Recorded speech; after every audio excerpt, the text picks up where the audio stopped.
पल्लवी जी की आदत थी कि सुबह उन्हें गर्म पानी चाहिए होता था, इसलिए सुबह से 2 बार उठकर कमरे के बाहर निकलकर आकर देख चुकी थी, लेकिन अभी तक बहू कंचन और बेटा सुभाष उठे तक नहीं।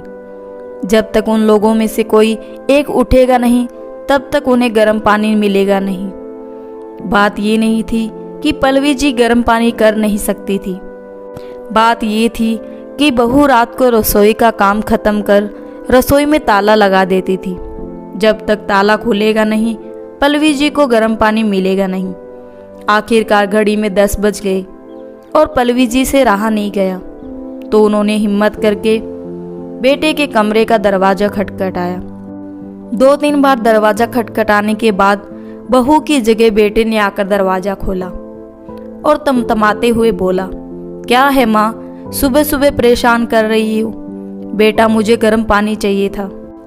रसोई में ताला लगा हुआ है, तो तुम रसोई का दरवाज़ा खोल दो ताकि मैं गर्म पानी कर सकूं।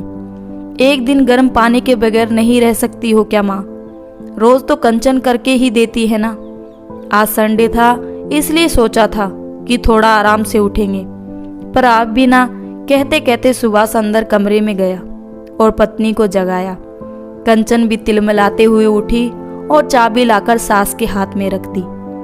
अब रसोई का दरवाज़ा आप ही खोल लीजिए। खुद के लिए गर्म पानी करो तो हमारे लिए भी चाय बना देना। जल्दी नींद खुलने से सिर दर्द होने लगा मेरा। कभी कोई सास खुश हुई है क्या अपनी बहू को सोता देखकर? इन सास लोगों का बस चले तो बस बहू को मशीन बनाकर रख दे। कंचन बड़बड़ाती हुई वापस जाकर पलंग पर लेट गई।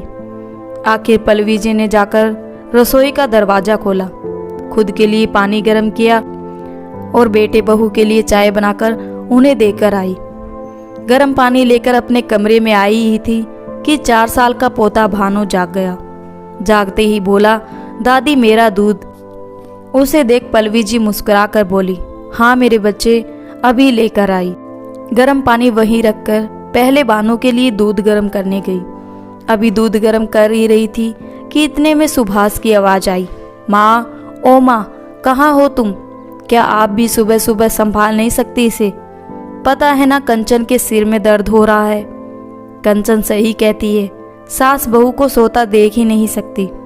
कहते कहते सुभाष भी रसोई में आ गया, साथ में भानु भी गोद में था। उसे देखते ही पल्लवी जी बोली, बेटा मैं तो दूध गर्म करने आई थी, मुझे नहीं पता ये कब तुम्हारे कमरे में चला गया। तो ध्यान रखना चाहिए था ना आपको, बस काम का बहाना चाहिए। मानता हूँ कि आप सास हो, पर बहू को भी तो इंसान समझो। वही है जो आपकी जिम्मेदारी निभा रही है, नहीं तो दूसरे बेटे बहू ने तो आपको रखने से ही मना कर दिया था। भानु को पल्लवी जी के पास छोड़कर ही सुभाष वापस अपने कमरे में चला गया। पल्लवी जी देखते ही रह गई, आंखों में आंसू आ गए। मन ही मन सोचने लगी कि मैं कुछ ना करने पर भी बदनाम हो रही हूँ। ऐसी कौन सी जिम्मेवारी उठा ली इन लोगों ने मेरी, जो इतना सुना जाते हैं। ऐसा सोचकर अपने आंसू पोंछते हुए भानु और उसका दूध लेकर कमरे में आ गई। नाश्ते के समय सुभाष ने कंचन से कहा, तुम्हारी तबीयत ठीक नहीं है तो मैं माँ से कहकर नाश्ता बनवा लेता हूँ ताकि तुम आराम कर सको। रहने दो, उनसे कुछ मत कहना, मैं नाश्ता खुद ही बना लूँगी। अरे पर तुम्हारी तबीयत ठीक नहीं है। नहीं नहीं, मैं खुद ही नाश्ता बना लूँगी। उनका क्या भरोसा, कौन सा सामान उठाकर अपने दूसरे बेटे बहू को देकर आ जाए। अक्सर रसोई का सामान कम हो जाता है।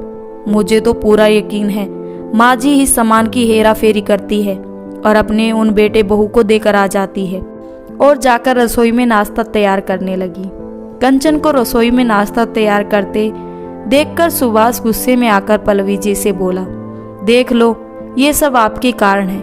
उसकी तबीयत खराब है फिर भी नाश्ता तैयार कर रही है। आपकी इन्हीं हरकतों के कारण परेशान हो चुके हैं हम। पता नहीं भगवान भी हमें चैन से कब रहने देगा। पल्लवी जी उसकी बातें सुनकर हैरान रह गई। सुनकर अपने कमरे में चुपचाप शांतिपूर्वक बैठ गई। आंखों से झरझर आंसू बहे जा रहे थे। क्या इसी दिन के लिए इन दोनों बेटों को जन्म दिया था? जब शादी के 10 साल बाद मंदिर मंदिर माथा टेकने के बाद 2 जुड़वा बेटे हुए थे, तो कितने खुश हुए थे। घर में सब लोग, यार दोस्त, रिश्तेदार, सब लोगों ने कितनी बधाइयाँ दी थी। सासू माँ तो बलिया लिए जा रही थी।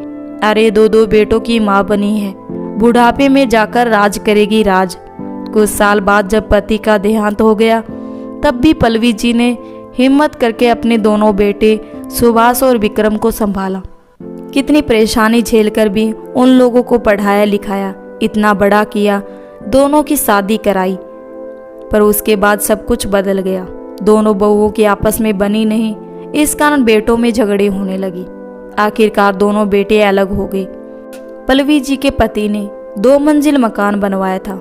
उसी पर ऊपरी मंजिल पर विक्रम अपनी पत्नी के साथ रहने लगा और नीचे वाले फ्लोर पर सुभाष अपनी पत्नी और पल्लवी जी के साथ रहने लगा। पल्लवी जी को रखने को लेकर भी दोनों भाइयों में बहस हुई थी। विक्रम ने साफ मना कर दिया, वो माँ को अपने पास नहीं रखेगा, तो सुभाष को अपने पास पल्लवी जी को रखना पड़ा। सच कहे तो उस समय की बधाइयाँ आज कानों में चुभ रही थी। थोड़ी देर बाद सुभाष कमरे में आया और नाश्ते की प्लेट पल्लवी जी के सामने टेबल पर रखते हुए, या यूं कहे पटकते हुए बोला, लो नाश्ता कर लो। आखिर एक बहू को परेशान करते जाओ, दूसरी से कोई लेना देना नहीं। पल्लवी जी को सुभाष की बात बहुत बुरी लग रही थी।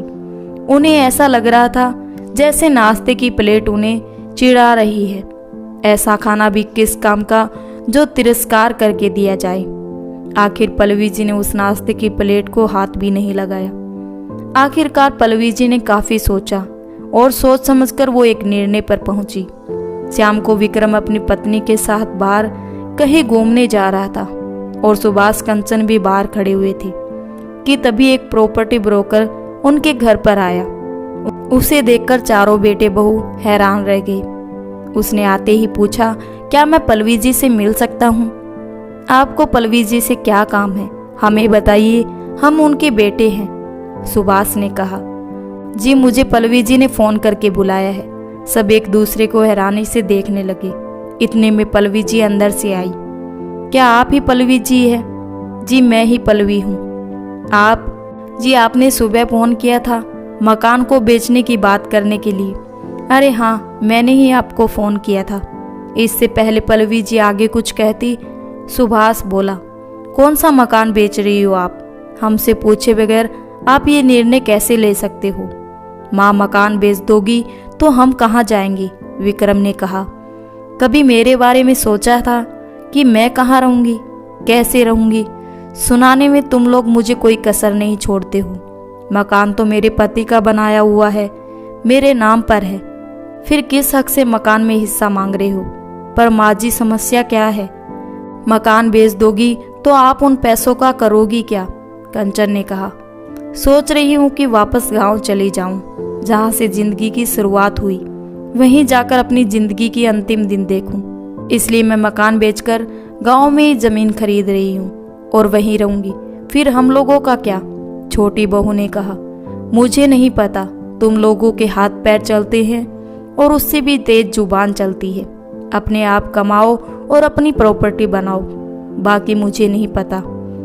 माँ तुम इतनी सवारती कैसे हो सकती हो? सुभाष और विक्रम एक साथ बोले।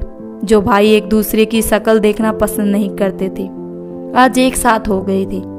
माँ को महानता का चोला मत पहनाओ। जैसे बेटे सवार्थी हो सकते हैं, वैसे ही माँ सवार्थी हो सकती है, और तुम जैसे बेटे हो तो माँ ऐसी ही होनी चाहिए। मैं ये मकान बेच रही हूँ और ये मेरा अंतिम निर्णय है। तुम लोग अपना बंदोबस्त देख लो। कहकर पल्लवी जी उस ब्रोकर को मकान दिखाने चल दी। कुछ महीने बाद वो मकान बिक गया और पल्लवी जी गांव में एक मकान लेकर वहीं रहने लगी। फ्री टाइम में वहां बच्चों को पढ़ाती और गांव के शांत वातावरण में अपनी जिंदगी बिताती। अब उनको किसी की जली कटी और तिरस्कार भरा भोजन नहीं करना पड़ेगा। यहाँ वो अपनी मर्जी से रहती थी और पल्लवी जी बहुत खुश थी, क्योंकि यहाँ कोई रसोई में ताला नहीं लगाता। वो खुद की मालिक थी।